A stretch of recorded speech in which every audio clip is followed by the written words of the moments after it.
Sheltered southern areas where we've got light winds and plenty of sunshine to start the day on Tuesday, and temperatures soon rising as a result. The cloud in the north tends to sink further south into northern England, and one or two showers will develop as skies brighten, mainly eastern Scotland, perhaps the odd one over the Pennines, for example. However, away from those areas, it's another dry and fine day, and again, wall-to-wall sunshine virtually for southern parts of the UK. Warming up as well over the next few days with that sunshine, and it looks like temperatures will peak on Thursday in the south with 29 Celsius possible for much of England. Further north it's cooler and cloudier. Join me, Gloria De Piero, Monday to Thursday at noon for The Briefing. We go to the parts of Parliament that you won't see elsewhere. Plus, there's exclusive interviews with MPs from all parties. But quite often, they paper over the real truth. Why does a working class lad like you join the Tories? That's a good question. Don't miss it. Monday to Thursdays at noon on GB News.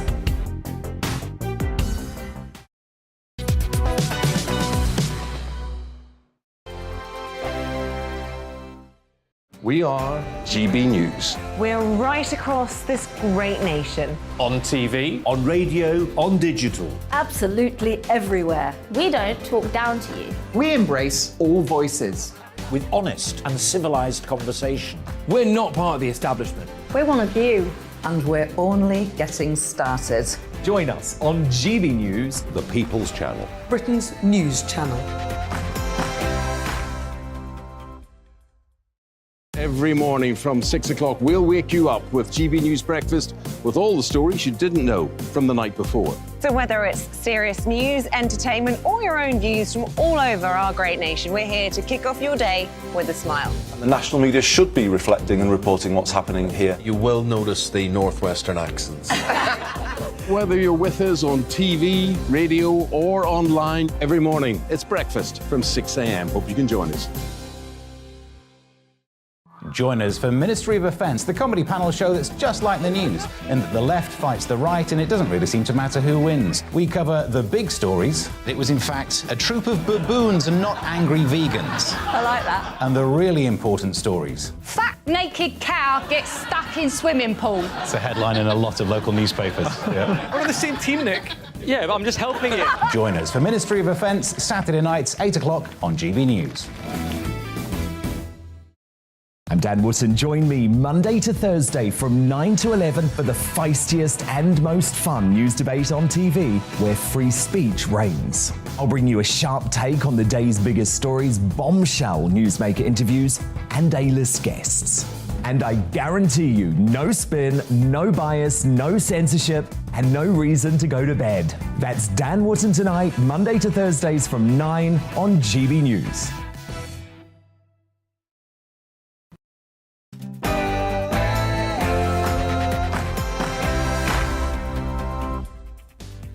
Good afternoon. As rail strikes threaten to cause chaos this week across the country, I'll talk with both Labour and Conservative MPs about what needs to happen now. Are we heading back to the 70s? Also, we're talking about dangerous driving, caged animals, and how to start a petition and get it debated in Parliament. Plus, my Real Me interview is with Conservative Red Wall MP Ben Bradley. All that after the news with Rosie.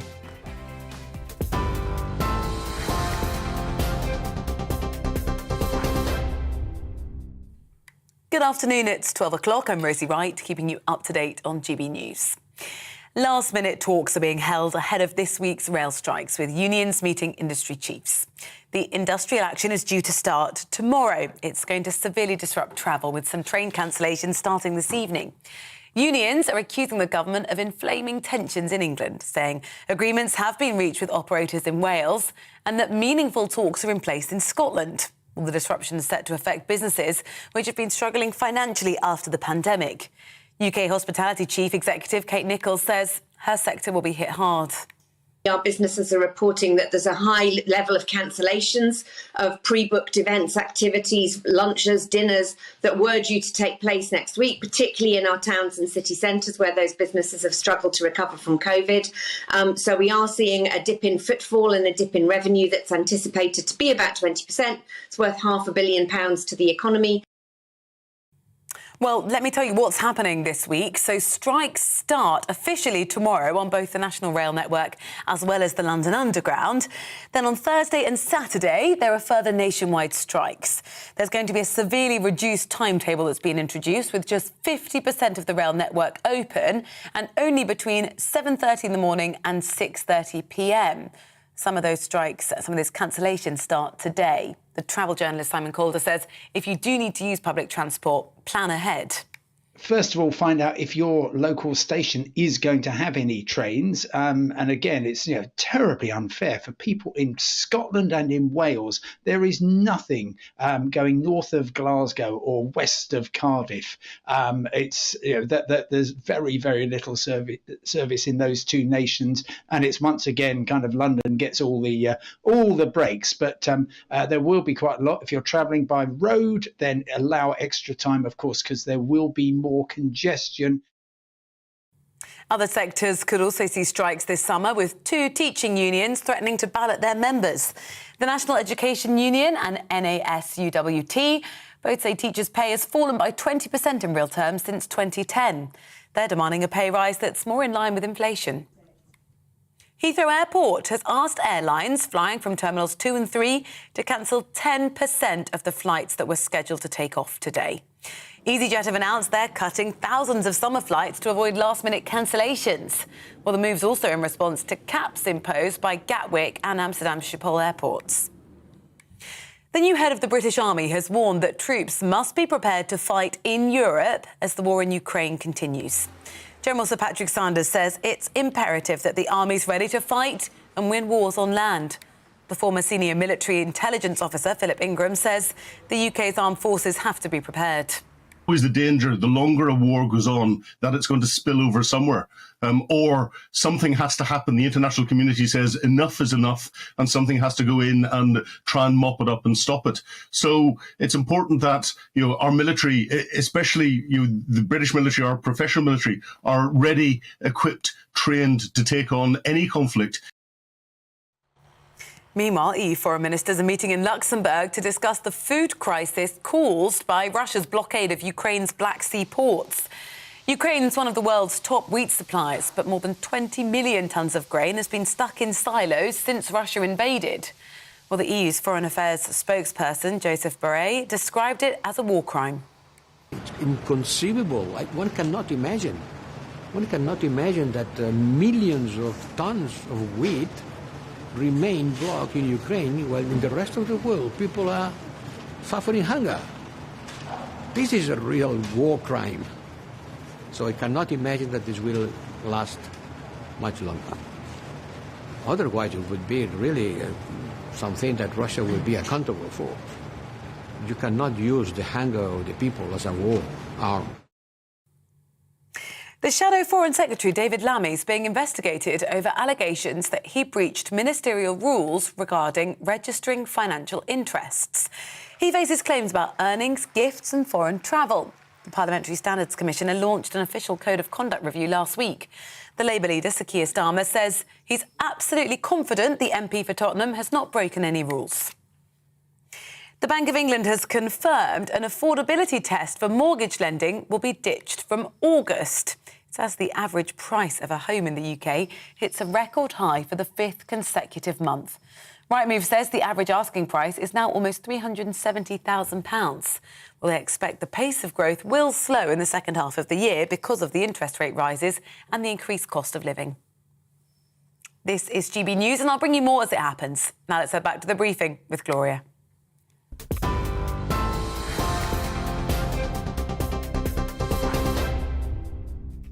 Coming up this hour on the briefing, unless there's a last-minute settlement, which no one's expecting, rail strikes across the UK from tomorrow are set to cause chaos.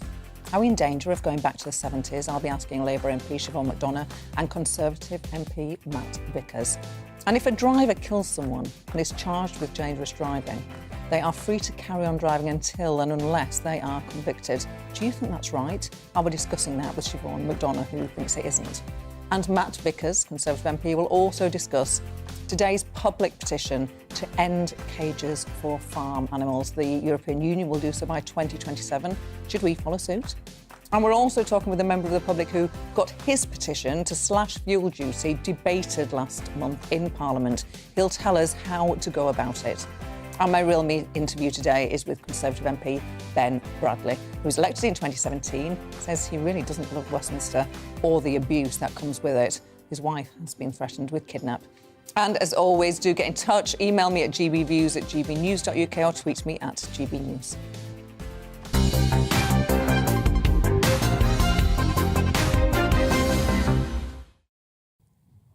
Well, Prime Minister and the Labour leader, Keir Starmer, both face not one but two crucial by-elections this Thursday, with Labour under pressure to retake Wakefield from the Conservatives. And could a 24,000 Tory majority be about to be overturned in Tiverton and Honiton?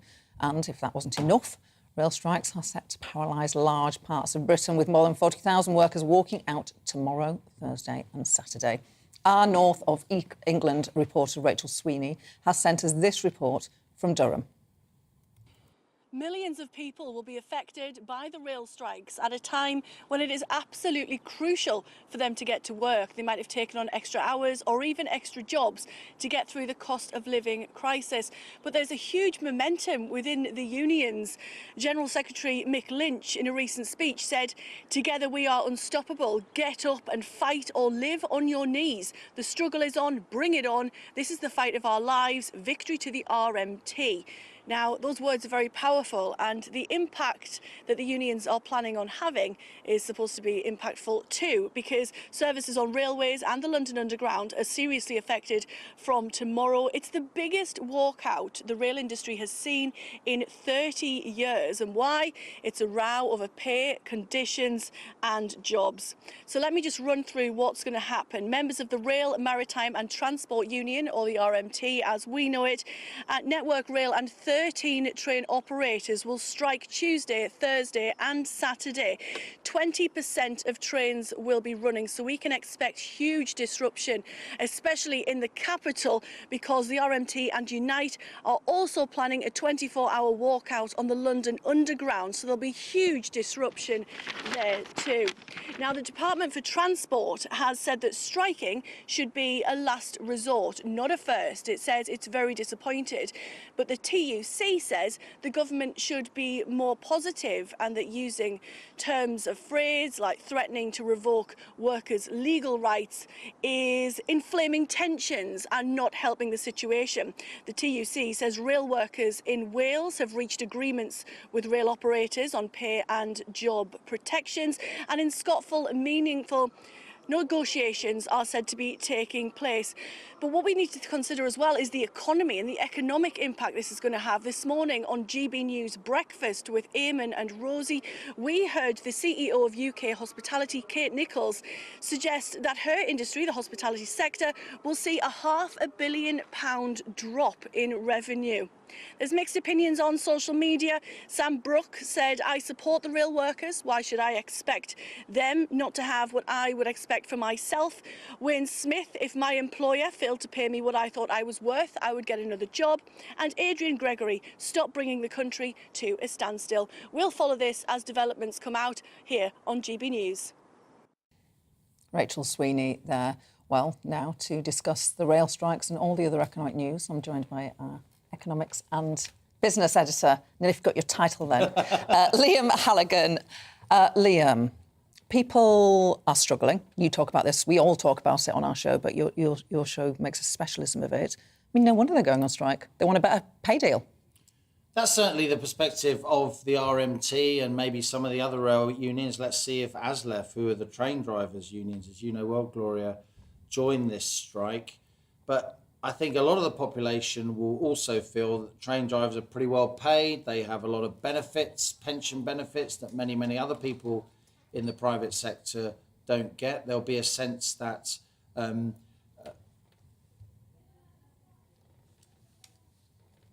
there'll be a sense that when you are paid as a train driver, you know, that's a very solid job. It's a job that many people would like to have. And given that the train system was so financially savaged, really, during the pandemic, lots of trains ran that were empty. The government spent huge amounts of money, given that we're trying to get the economy back up and running, while there will be some very vocal supporters of the train drivers. Liam, I'm going to have to interrupt you. Can you turn your mic on? Oh, sure. I thought it was on. Sorry. Apologies to everyone. Liam's words are of such value that we need to hear every single one of them. I thought you could hear me. So I think there will be, the RMT are a very savvy union, right? Mick Lynch is an extremely skilled negotiator. They've got a track record of getting what they want. But I think the government is sensing that perhaps a lot of the population will be really impatient with the rail unions. It's not just people trying to get to work, it's kids trying to get to school, kids doing their GCSEs trying to get to school, not least in London, but also a lot of school children rely on trains right across the country, as you'll know, Gloria. So the question is, are the RMT really going to go through with each day of these strikes? The strike action is Tuesday, and then Thursday, and then Saturday. I know from my experience of trying to get here to the GB News studio during rail strikes that the days in between are also massively disrupted, because then the train companies say, the trains are all in the wrong place, sorry, your train is cancelled. So it's basically a week of strikes. The question is if they're going to do 1 or 2 days or go through with all 3 days across the week. And I think it is testing for the government, but I also think the unions have to be careful that they don't overdo it and completely lose mainstream public opinion. Liam Halligan, chat to you a bit later. While many of us are worrying about how we're going to get to work or school this week, the Prime Minister will be off to Rwanda. Joining me now is Darren McCaffrey, our political editor. Darren, a busy week coming up in politics. Just talk us through what the week looks like.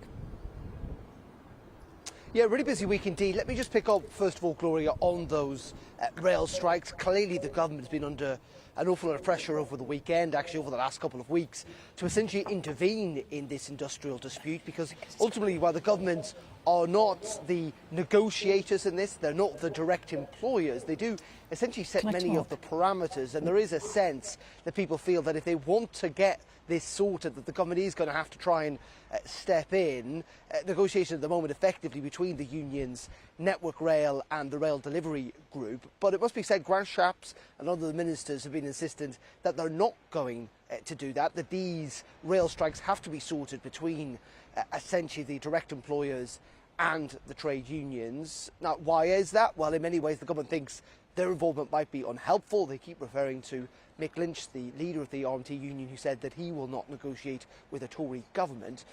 But also, and there is a thought process about this from the opposition and others, that actually these rail strikes for the government are a battle that they're willing to have. It is a kind of a clash, if you like, between a government that wants to see pay constraints in the weeks and months, and maybe even to a degree the years to come, as inflation hits 10, 11, maybe 12%, and that ultimately they think that these strikes will prove unpopular with the public. But my word, are they going to be disruptive?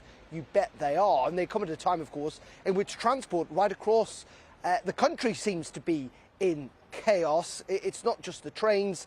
Today we heard essentially from EasyJet, the airline, cancelling potentially thousands of more flights this summer, and Heathrow today having an absolute nightmare again with baggage. So it's a pretty difficult summer ahead for anyone who wants to travel. But you're right in saying the one man who is going to travel, and let's be frank about this, he's not going to have to deal with any of the transport issues. That, of course, is the Prime Minister. He's got a busy 10 days or so coming up. As you say, he's going to travel to Rwanda, to the leaders of the Commonwealth who are meeting there later on this week from kind of Wednesday, Thursday onwards. That's going to be a chance to talk about kind of the issues that face the Commonwealth. Clearly a very disparate group of countries, but ultimately there will be lots to talk about global security, about food, given the conflict in Ukraine. Also, Gabon, a country is going to join the Commonwealth, a country, it must be said, that's got very few historical ties with the UK. And I think there will be an awful lot of reaction to the government's plan to send refugees to Rwanda, particularly given the fact that Prince Charles will be there representing the Queen. He, of course, allegedly having reportedly said that he was appalled by the idea. And then the Prime Minister, Gloria, will travel from CHOGM, as it's called, from Rwanda to the G7, which has been held in Bavaria. Of course, a meeting the most powerful, or some of the most powerful 7 countries in the world. It's an annual event. It was, of course, in Cornwall last year. It is in Bavaria this year. Germany essentially holding the presidency of the G7. It will be Russia, Ukraine, that will dominate that summit, and it will dominate the next summit that Boris Johnson then goes directly onto, which is the NATO summit in Madrid next week as well. So, as I say, busy time for the Prime Minister, an awful lot of international travel, an awful lot of meetings, and I suspect those meetings will be dominated by the security situation here in Europe. Darren McCaffrey, our political editor. Oh, before you go, there's also two quite big political events happening on Thursday. Just talk us through those, will you? Yes, of course. Yes, let's not forget about that. Back on the domestic front, there are two key by-elections, one in Wakefield, one in Tiverton, down in Devon. And in many ways, this is going to be a real litmus test, not just for the Conservative Party, it must be said, but also for the kind of other two parties involved in this. First of all, Labour in Wakefield.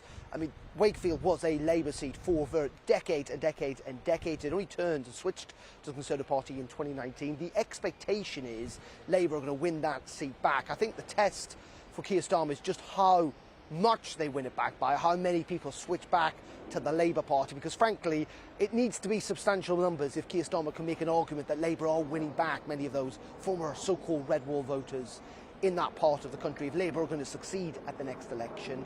And then another test for the Lib Dems, it must be said, down in Devon. And I say that much less of a test, though, because the Conservative majority there is some 24,000. It is a safe Conservative seat. Neil Parish, of course, the Conservative MP, stood down having watched pornography inside the Commons chamber. But the expectation again is that the Lib Dems could well win that seat, replicating what they did in Amersham and in Shrewsbury as well. And that is the big concern then for the Conservative Party and for many Conservative MPs if, and I say if, the Conservative Party lose both of those seats on Thursday, Wakefield and Tiverton. That is going to be of real concern, because what they're doing is they're being squeezed by both sides in the north, in many regards, by those Labour voters who may be returning to the fold, and actually many who might be returning back to the Lib Dems. The Conservatives did particularly well in 2015 in the west and the southwest, winning back lots and lots of Lib Dem seats. But could the Lib Dems be on a revival in that part of the country? You bet they could be, and that will concern many Conservatives who've got a rather marginal kind of position where the Lib Dems could win back lots and lots of seats. So there'll be lots of Conservative nerves, I would have thought, on Friday morning. Darren McCaffrey, thanks very much indeed. There are 15 candidates standing in Wakefield. They are Sir Archibald Stanton, Earl Eaton from the official Monster Raving Loony Party, Nadeem Ahmed for the Conservatives, Afek Akbar, who's independent, Paul Bickerdike from the Christian People's Alliance, Mick Dodgson of the Freedom of Alliance, Jada Franson, an independent, Jordan Gaskell for the UK Independence Party, David Hurdson of the Yorkshire Party, Therese Hurst from the English Democrats, Christopher Jones, the Northern Independence Party, Simon Lightwood for Labour, Jamie Needle from the Liberal Democrats, Ash Routh of the Green Party, Ashley Simon from Britain First, and Chris Walsh from Reform UK. There are 8 candidates standing in the Tiverton and Honiton by-election. They are Jordan Donoghue Morgan for the Heritage Party, Andy Fawn for Reform UK, Richard Ford for the Liberal Democrats, Helen Herford for the Conservatives, Liz Paul for Labour, Frankie Ruffalo for the For Britain movement, Ben Walker for UKIP, and Jill Westcott for the Green Party. Coming up on the briefing, I'll be talking with Conservative MP Matt Vickers about the debate today to end cages for farmed animals. Hello again, I'm Aidan McGivern from the Met Office. A fine day for most of us, plenty of sunshine for the vast majority, but there will be some cloud and rain affecting the far north, where a cold front is moving into the northwest of Scotland. Ahead of that, a ridge of high pressure, and the low that brought rain and showers during the weekend to southern areas is moving away into the Bay of Biscay. So a ridge of high pressure for many. Fine, sunny spells. For the vast majority, it's looking dry as well. Just some patchy cloud building up. Some fair weather cloud, really. And for the north and northwest of Scotland, thicker cloud here, along with some light outbreaks of rain, mainly for the Northern Isles and the northwest Highlands, I think. But elsewhere, well, 20 to 24 Celsius, so feeling pleasant enough in the sunshine. Into the evening, and the cloud and rain tends to sink south across northern Scotland, and then it reaches parts of Northern Ireland after midnight, as well as the central belts, but it tends to fizzle out by this stage, and mainly it's western coasts and hills that sees the most damp weather overnight. 13 Celsius for Scotland and Northern Ireland overnight, a milder night here because of the cloud cover. Further south across England and Wales, 8 or 9 for many, but low single figures possible for some sheltered southern areas where we've got light winds and plenty of sunshine to start the day on Tuesday, and temperatures soon rising as a result. The cloud in the north tends to sink further south into northern England, and 1 or 2 showers will develop as skies brighten, mainly eastern Scotland, perhaps the odd one over the Pennines, for example. However, away from those areas, it's another dry and fine day, and again, wall-to-wall sunshine virtually for southern parts of the UK. Warming up as well over the next few days with that sunshine, and it looks like temperatures will peak on Thursday in the south with 29 Celsius possible for much of England. Further north, it's cooler and cloudier. Join me, Arlene Foster, for the briefing on GB News. Every Friday at 3 p.m, I'll give you all the latest political news and analysis, and we'll have robust live debate. To make sure that you're caught up on all of the biggest issues of the day, we'll bring on experts in their field. I'll ask the questions that you'd like to ask. We're not afraid to tackle discussions from all perspectives, including yours. Don't forget, the briefing with me, Arlene Foster, every Friday at 3 p.m. on GB News.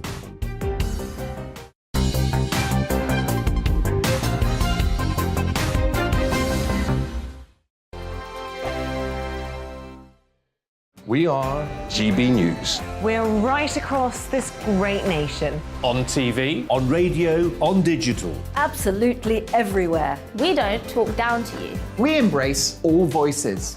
With honest and civilised conversation. We're not part of the establishment. We're one of you. And we're only getting started. Join us on GB News, The People's Channel. Britain's news channel. Every morning from 6 o'clock, we'll wake you up with GB News Breakfast with all the stories you didn't know from the night before. So whether it's serious news, entertainment, or your own views from all over our great nation, we're here to kick off your day with a smile. And the national media should be reflecting and reporting what's happening here. You will notice the northwestern accents. Whether you're with us on TV, radio, or online, every morning, it's breakfast from 6 a.m. Hope you can join us. Join us for Ministry of Defence, the comedy panel show that's just like the news, in that the left fights the right and it doesn't really seem to matter who wins. We cover the big stories. It was in fact a troop of baboons and not angry vegans. I like that. And the really important stories. Fat naked cow gets stuck in swimming pool. It's a headline in a lot of local newspapers. Yeah. we're on the same team, Nick. Yeah, but I'm just helping you. Join us for Ministry of Defence, Saturday nights, 8 o'clock on GB News. I'm Dan Wootton. Join me Monday to Thursday from 9 to 11 for the feistiest and most fun news debate on TV, where free speech reigns. I'll bring you a sharp take on the day's biggest stories, bombshell newsmaker interviews, and A-list guests. And I guarantee you, no spin, no bias, no censorship, and no reason to go to bed. That's Dan Wootton tonight, Monday to Thursdays from 9 on GB News.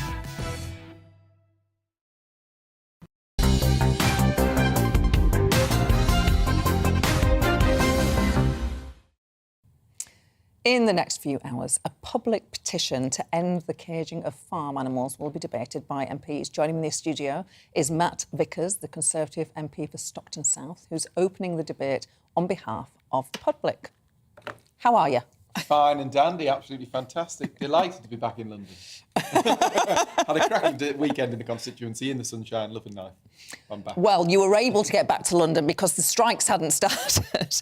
I want to start, if I may, by asking you about the strikes. It's reported to say that ministers will this week repeal laws banning businesses from using temporary workers to replace striking staff. That ban on agency workers has been in place since 1973. Even Thatcher didn't scrap those.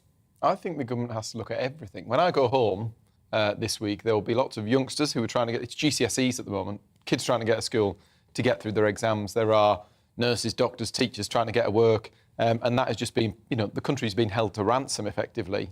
So I think it's right that we look at what that balance is. Actually, we need a healthy structure around trade unions so that they can engage and have discussions and move forward the rights of workers.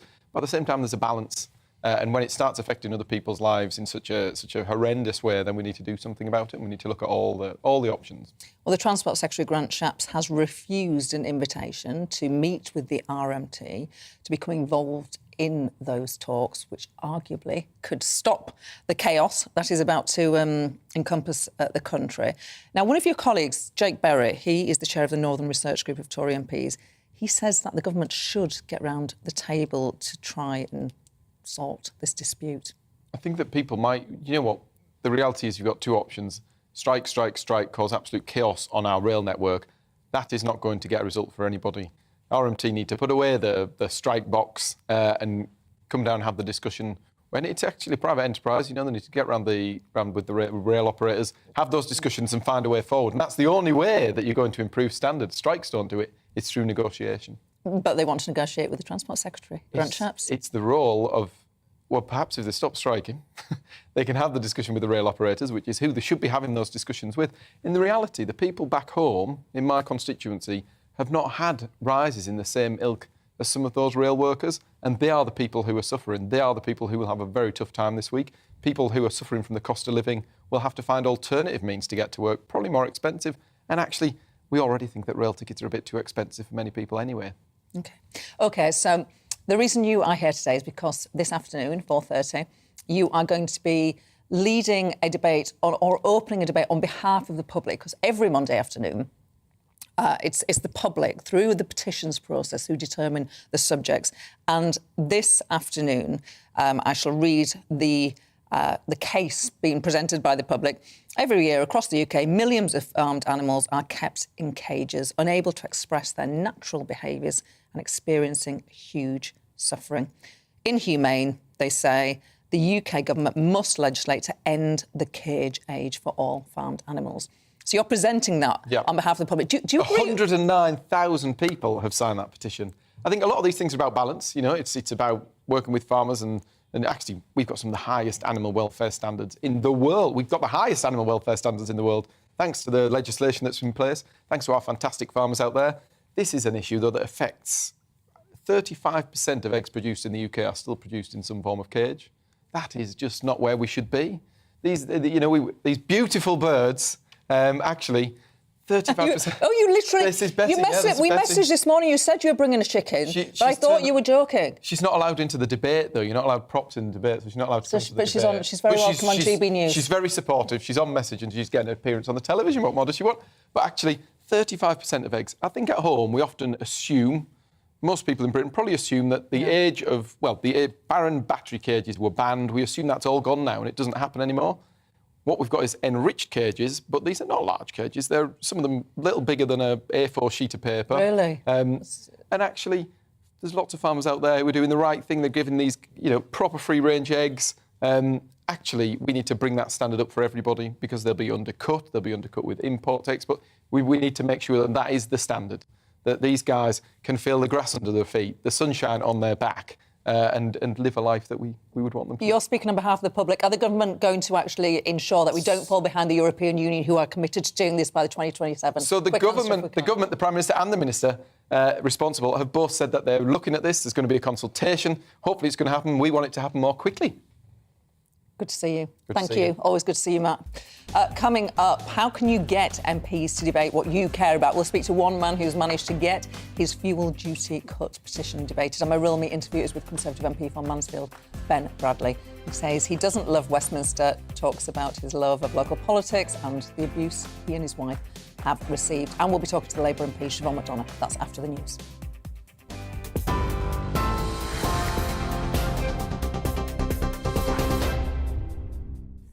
Good afternoon, it's 12:31. I'm Rosie Wright, keeping you up to date on GB News. Last-minute talks are being held ahead of this week's rail strikes, with unions meeting industry chiefs. The industrial action is going to cause major travel chaos tomorrow, Thursday and on Saturday. Unions are accusing the government of inflaming tensions in England, saying agreements have been reached with operators in Wales and that meaningful talks are taking place in Scotland.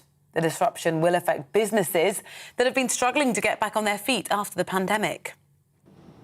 Heathrow Airport has asked airlines flying from Terminals 2 and 3 to cancel 10% of their services that have been scheduled to take off today. EasyJet have announced it's cutting more flights over the summer in response to a cap introduced by Gatwick Airport, with a similar limit being imposed by Amsterdam's Schiphol Airport. The new head of the British Army has warned that troops must be prepared to fight in Europe as the war in Ukraine continues. General Sir Patrick Sanders says it's imperative that the army's ready to fight and win wars on land. The Shadow Foreign Secretary David Lammy is being investigated over allegations he breached ministerial rules on registering financial interests. He faces claims about earnings, gifts and foreign travel. The Labour leader, Sir Keir Starmer, says he's absolutely confident the MP for Tottenham hasn't broken any rules. The Prime Minister says the Commonwealth can help ease the cost of living crisis for Britain after Brexit. Boris Johnson believes tapping into their vast and growing markets will create more jobs at home. He's meeting with other Commonwealth heads of government in Rwanda this week after signing trade deals with 33 of them. TV, online and DAB+ radio, this is GB News. Shortly, we'll be back to Gloria.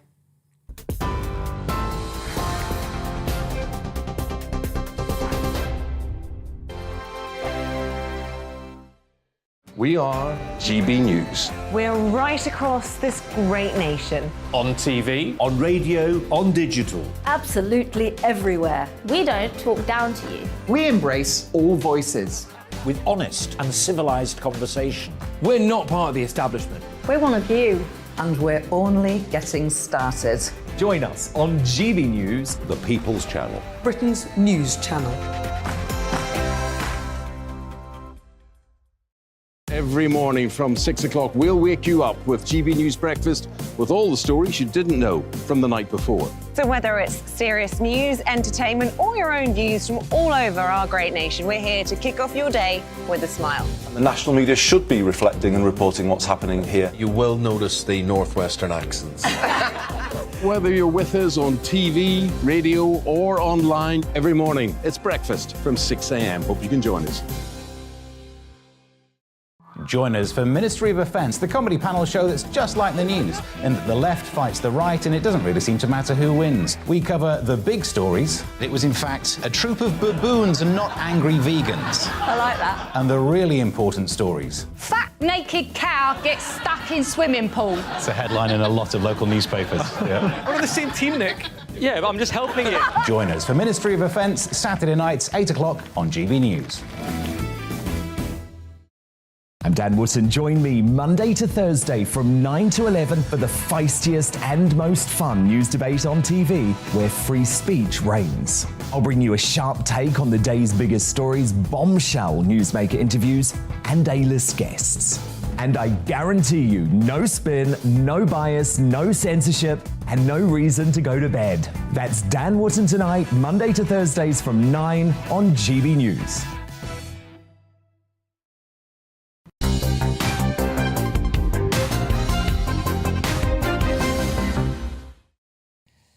Welcome back. Do you have a petition that you would like to see debated in the House of Commons? Well, we're joined by Michael, who managed to do just that. And Michael Bromley from Chorley started a petition to reduce the tax on fuel duty, and he joins me now.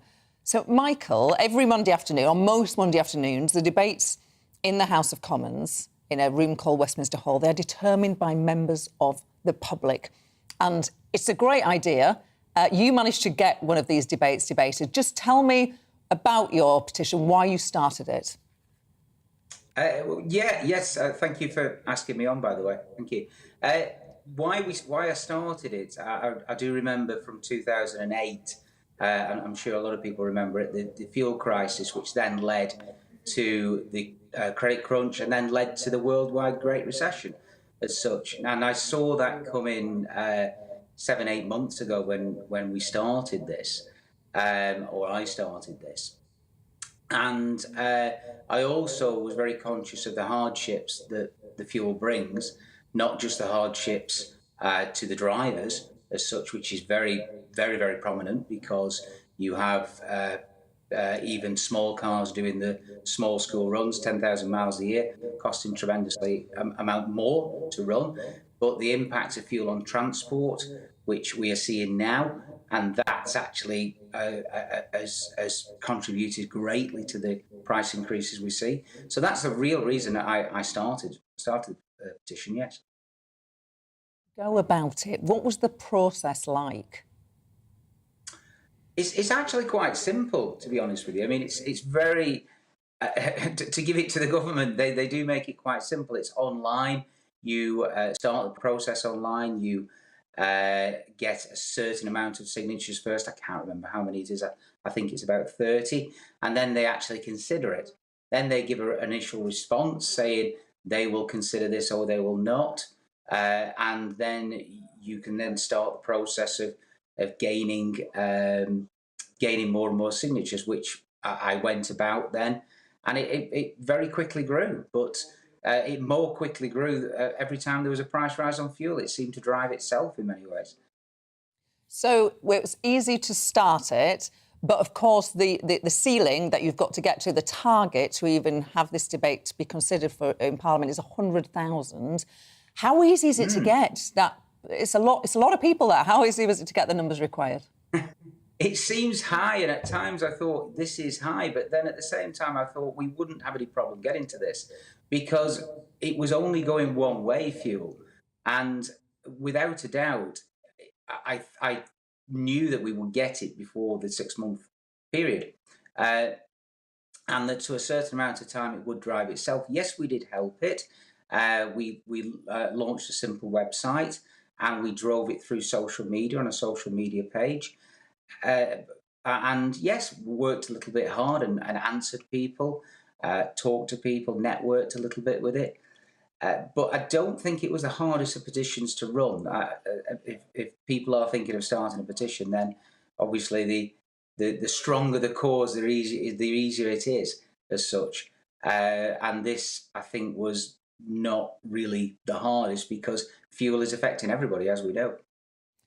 Just tell me how it felt when the debate in Parliament actually got underway, this debate that only happened because you started this petition. Does it feel like quite a moment? Yeah, it was quite nice. It was nice. I mean, I pretty much knew it was the first step. I didn't think this is it. This is great. We're going to all of a sudden get the reductions that we're looking for the UK public, which is 40% reduction on the fuel, VAT and duty for a period of 2 years. I didn't think that would happen straight away, but at least it was a nice initial step, and it was quite good. So it's a nice thing to happen. There was some good, very good, well-prepared MPs there that spoke for, and really, obviously, the only let's say the only against was the government, which the argument wasn't really too strong, to be fair, at all. But yes, it went really well. And so, on the positive side, you have shown that it's relatively simple to be able to get a public petition debated in Parliament. But of course, everybody who gets that debate, they want action. And that's where you seem less happy about the petition that you proposed, got the debate, but it didn't deliver the result that you wanted. Yes, we're not really there with the results at all. This should have really been moved up the ladder by now. It was quite nice in some ways, and maybe coincidental, maybe not, but literally a very short time after the windfall tax was brought in. Obviously, that's against energy companies, energy and fuel companies. That's quite nice, but it's not really substantial, and it's not enough for to counter the increase in costs. So just to give you an idea, even a small car, something that's doing 10,000 miles a year, would have cost £1,500 in fuel a year. Now that costs over £2,500 to run. So that's just a mum or a dad that uses a car for their school run, which I sympathise with because I'm a single parent. Something like a truck, if you're talking a large Arctic truck that's on the road, they would typically use something like £57,000 worth of fuel in a year. That's how much a large delivery truck would use. Now they use £95,000 a year. That's 2 years on. £95,000. That's a 70% increase. So we do need more action. It does need. this is a substantial amount of the public that have said, hey, this isn't right. And obviously everybody's suffering with the cost of living, and the cost of transport is driving this up. It's not helping at all. And that's driven by the fuel as such. So yes, it does need more addressing, without a doubt. Interesting to listen to your experience of going through the process. I'm sure you've inspired a few people to do the same. So thank you very much for your time, Michael Bromley. I hope so. All right. Thank you so All much the for having me best. on. Thank you. Thank you. Now, for my latest Real Meat interview, I talked with Ben Bradley, the MP for Mansfield, leader of Nottinghamshire County Council 2, elected in 2017. He prefers local politics to Westminster and talks about dealing with a kidnap threat to his wife.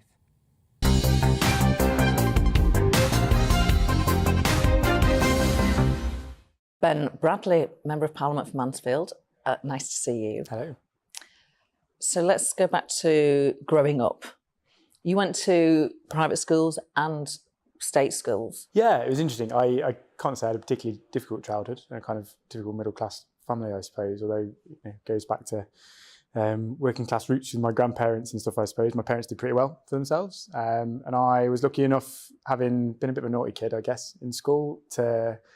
they basically said at the end of year 5, we don't know what to do with you, so we're going to ship you off somewhere else. My parents put me in an independent grammar school in Derby, where I did really well. And then my mum always tells me I was too big for my boots and I needed to bring it down a peg or two. So I ended up going to Mill Hill School in Ripley, which doesn't exist anymore. It was pretty rubbish for sixth form. And kind of, I guess, as a result, it came to some quite specific views around education and how it works for people and that need for different kinds of routes for people, which I bring into politics, I think. I was interested to read that you eventually did graduate, but only on the 3rd university. You briefly attended the University of Bath and the University of Salford, but you didn't complete your degree either there. What happened? It's a love story. It's lovely. Oh, nice. Yeah, no, so I went to Bath. I always wanted to be a PE teacher. Did you? That was my lifelong dream, really, until I went to actually do it and study it. And I was playing hockey down there and didn't get the grades I wanted. I went to sixth form, it wasn't great. And my grades went through the floor, didn't get the grades. So I ended up on a course I didn't want to do, dropped out in the end, which ironically is probably the best thing I've ever done, in that I worked, I was a landscape gardener, I was a recruitment consultant, all sorts of other stuff before I went back to university in Manchester, Salford. But in between physically going, I met my now wife, who lived in Grantham. So I did a year up there, and then it was a long-term relationship. It was difficult, so I had to either come back or kind of break up, I suppose. So I moved all my studies and did my second and third year in Nottingham, so we could live together at that stage. Oh, that is a love story. Yeah. So how long have you been together? Oh God, 12 years now. Been married for 7, so worked out all right. Children? 2. Yeah, 2 boys, 8 and 5. So that is the weekends are now more regimented than the week when it comes to everybody's football and all the stuff on the weekends. So they keep me busy. Is it tough when you leave on a Monday morning? Yeah, I think my eldest gets quite emotional about it still. My youngest has never known anything different, really. But we sometimes get the kind of teary phone calls. I ring them every morning and every night, and just kind of, when they wake up before they go to bed, and just, depending on what kind of day he's had, sometimes he gets a bit teary and emotional about it. But the joy now, I suppose, because I run council now as well, it means I'm down here a little bit less, do a lot more kind of by Zoom and Teams and stuff. I'm at home a bit more, which works out quite well, actually, from a family perspective. Do you prefer the local aspect of your job? Yeah, I got really fed up here, to be honest, for a variety of reasons, right? That 2017-19 Parliament was hell in many ways. And we've come into this new one, and it's been a different kind of challenge, really, not being here. Actually, lockdown was lovely because you got to go and be at home and do all the same work and kind of vote remotely and stuff. And it was really nice. And I kind of came to the conclusion that I quite like being at home. Hence, stepping down from the kind of ministerial route, I suppose, and what roles I had here, and going to run the council instead, which means that you get the delivery mechanisms as well. One of the big frustrations, is you talk about whatever you like down here, but nobody has to listen, nobody has to actually do anything. Whereas now, I've got £1 billion budget and some decisions that I can make and things I can change, which is really rewarding when you can see things actually happen. Not to mention my wife's happier because I'm not down here all the time. Do you feel happy when you're in Parliament? It depends. It's a real love-hate relationship with Parliament, I think. And sometimes you think, God, why do I bother? This week we've been going through confidence votes and all that kind of stuff, and you think, I've now come to the conclusion, I come down here, Parliament's a tool for delivery, right? It's not a means, it's not an end in itself. There's no point coming down here just to be in Parliament. What is it you're trying to get out of it on the other end? And tying it up with the council is really helpful, because then I can talk national policy, how it impacts on my council, how I then deliver things on a local level. So to come down and spend a day banging on about dross just really winds me up. It's like I could have been doing so much in other places, and my staff were telling me off yesterday for being grumpy all day. So it can be like that. Sometimes you think, why am I here? Other times you look back, even 2017-19 Parliament, and you think, I wouldn't have missed that for the world, even though it was awful. But it's quite an experience. Yeah, but being in the middle of it through all of that kind of Brexit conversation, the idea, having been elected, that 6 months later I'd be sat in the Prime Minister's office saying you need to go, like, it's just weird. Were you in? Did you go and see her? Yeah, it was mad. Tell me about that. Yeah, well, we all got kind of rolled into Theresa May's office as it was then. So as a group? Yeah, it was about 20 of us who, my seat, like Ashfield was 70-odd% leave. And we had a pretty strong view about what it should be and what it meant. And I never thought she understood it. Right. I never really thought she grasped what people had voted for in the end. And this idea that there was some fudge compromise in the middle, which never really rung true to me. So in the end, it seemed like, having had this vote on this deal several times already and it lost by hundreds, you're just saying, it's not going to work. And Parliament was in stasis. We couldn't pass any votes, couldn't do anything. So we got wheeled into the office, and in the end, lots of people kind of ummed and ahed around the point and said how difficult it was. And I just said, I don't see how you can do it. You probably need to get out of the way. To which she said, and spoke to somebody else. It's brutal, isn't it? Yeah, but I mean, it's hard for her as well, right? On a personal level, horrible thing to have to go through. But I never did think she understood the premise of it all. Do you talk to her now? No.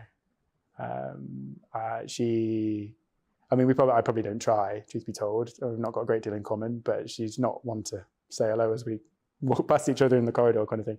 We've seen that the Conservative Party can be quite divided on occasion. Do you have a best friend in Parliament? I have a few. There's some local guys, so Lee Anderson, Brendan Clark-Smith. I obviously spend a lot of time with Ashfield and Bassett Law, and we've got a lot of the same local issues, and I've known them for a long time. And then there's my kind of intake. So 2017 was really good fun, actually, in some ways, in that we were quite a small group. There were only 5 of us that won seats from Labour in England in 2017, in similar kind of seats, North East Derbyshire, like Chesterfield, Middlesbrough, Walsall. So Simon Clark, Lee Rowley, Eddie Hughes, all kind of similar kind of ages, similar kind of backgrounds and whatever to me. So we got on really well, and we still have our occasional secret plotting dinners in the kind of basements of Parliament, as all these things. Do you like that bit? It's nice. So that element of it is a nice kind of social thing with people who don't take themselves too seriously. I think you can sometimes find, a lot of politicians really do believe their own hype. It's weird, isn't it? It is, yeah. We've seen it this week with all the stuff with the Prime Minister. People don't seem to grasp that not that many people in their election would have been voting for them or know who they are even.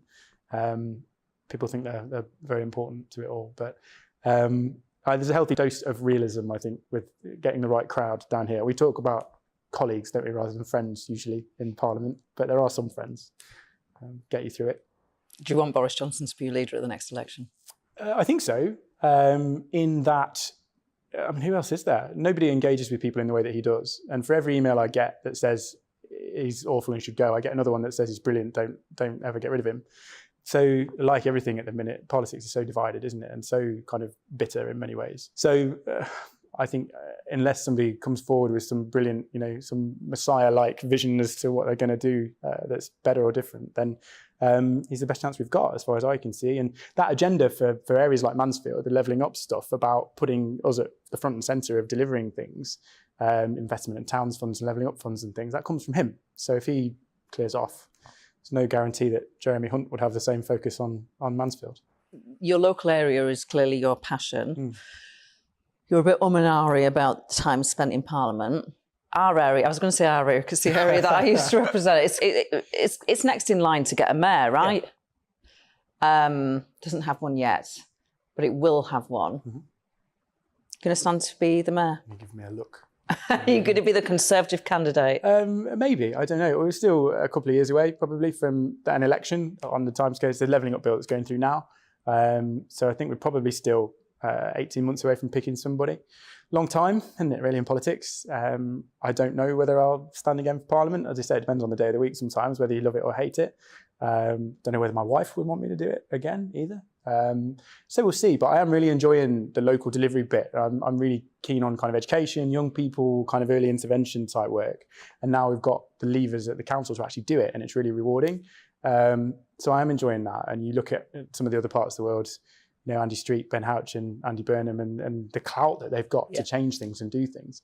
You know, there's a lot of appeal in that, but Lord knows where we'll be in a year or 18 months' time.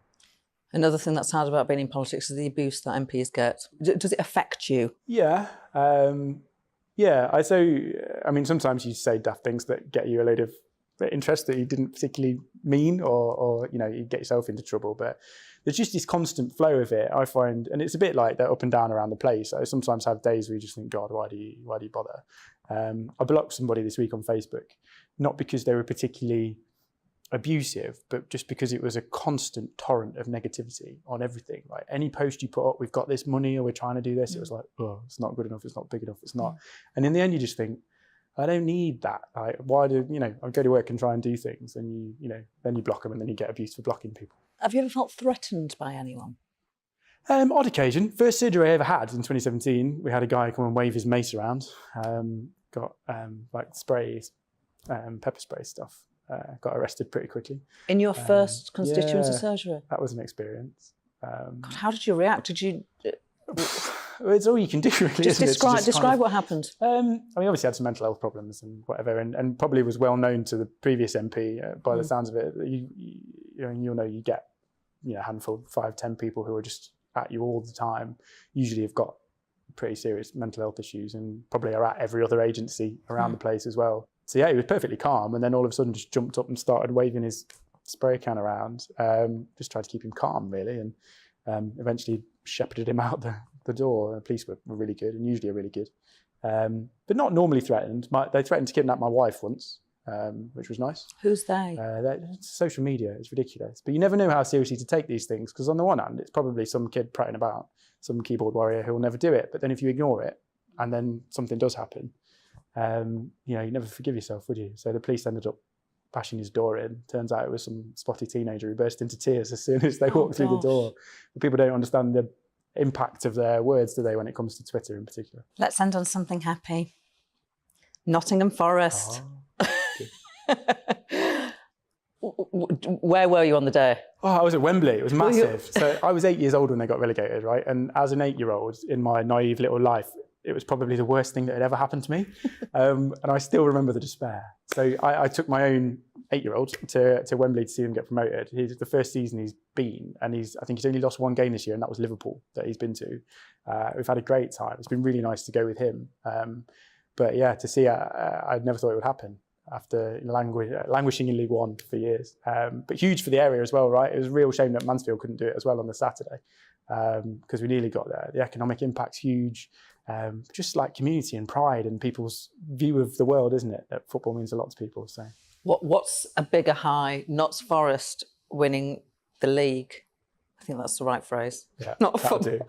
Not a football fan. Or 2017 getting elected to Parliament. Oh, hindsight's a wonderful thing. Football's easier, isn't it, from that perspective? I've never been so nervous as I was in the 2017 election, because we weren't meant to win, right? It was a 5,500 Labour majority. Nobody thought we were going to win. And then we knew it was close. I did, because I was not. Yeah, well, you had to have that local knowledge of it, though, I think, to see the way the tide was going. Yeah. But nobody nationally did, and I've never been that nervous in my life, just kind of pacing around and not knowing what to do with yourself. Whereas, fortunately, this time, I mean, the Forest game was hopefully fairly sewn up before the end, so it wasn't too bad. But no, it's just really nice to spend it with my kids as well and to enjoy that together. So, a bit of a sports nut, so we take all that in. Really lovely to chat, Ben Bradley. Nice MP for Mansfield, thank you. You've been watching or listening to The Briefing with me, Gloria De Piero. I'm back every Monday to Thursday from noon. Up next, it's On the Money with Liam Halligan. But for now, it is time for your weather. Hello again, I'm Aidan McGivern from the Met Office. A fine day for most of us, plenty of sunshine for the vast majority, but there will be some cloud and rain affecting the far north, where a cold front is moving into the northwest of Scotland. Ahead of that, a ridge of high pressure, and the low that brought rain and showers during the weekend to southern areas is moving away into the Bay of Biscay. So a ridge of high pressure for many. Fine, sunny spells. For the vast majority, it's looking dry as well. Just some patchy cloud building up. Some fair weather cloud, really. And for the north and northwest of Scotland, thicker cloud here, along with some light outbreaks of rain, mainly for the Northern Isles and the northwest Highlands, I think. But elsewhere, well, 20 to 24 Celsius, so feeling pleasant enough in the sunshine. Into the evening, and the cloud and rain tends to sink south across northern Scotland, and then it reaches parts of Northern Ireland after midnight, as well as the central belts, but it tends to fizzle out by this stage, and mainly it's western coasts and hills that sees the most damp weather overnight. 13 Celsius for Scotland and Northern Ireland overnight, a milder night here because of the cloud cover. Further south across England and Wales, 8 or 9 for many, but low single figures possible for some sheltered southern areas where we've got light winds and plenty of sunshine to start the day on Tuesday, and temperatures soon rising as a result. The cloud in the north tends to sink further south into northern